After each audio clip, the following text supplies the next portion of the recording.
Abah Nateh, pembela lingkungan dari Kalimantan Selatan, tewas setelah mengalami penusukan pada Juli kemarin. Selama 7 tahun terakhir, Abah Nateh berjuang di garda terdepan mempertahankan ekosistem kawasan Meratus dari ancaman pertambangan batu bara. Polisi menyebut bahwa kematian Abah Nateh dipicu perdebatan dengan warga lokal. Tapi, apakah ada kasus lain yang tidak tertangkap mata?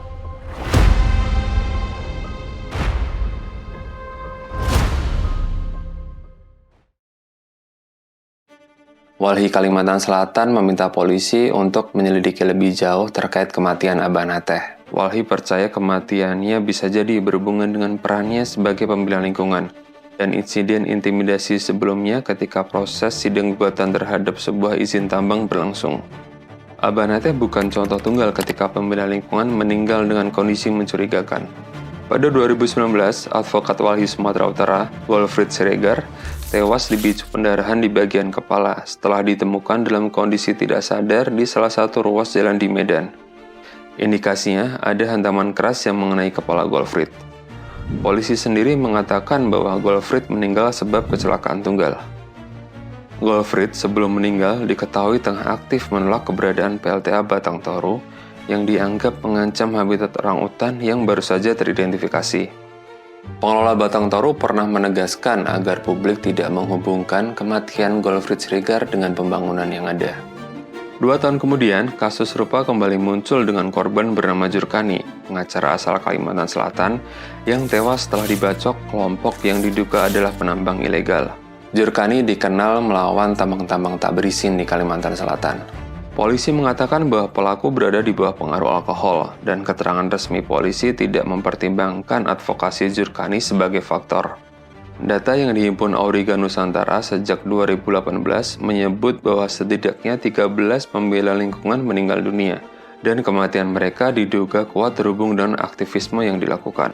Rentetan kematian itu merentang dari Sumatera Utara, Kalimantan Selatan, Sulawesi Tengah, hingga Papua. Pembela lingkungan juga menghadapi bentukan kekerasan dan ancaman hukum, menurut riset Auriga. Ancaman hukum yang mereka hadapi ialah penangkapan atau penuntutan hukum, dikenal sebagai kriminalisasi. Selama 2014 sampai 2023, terdapat 82 kasus kriminalisasi yang dialami pembela lingkungan, atau sekitar 62% dari total 133 kasus kekerasan maupun serangan yang berhasil dihimpun.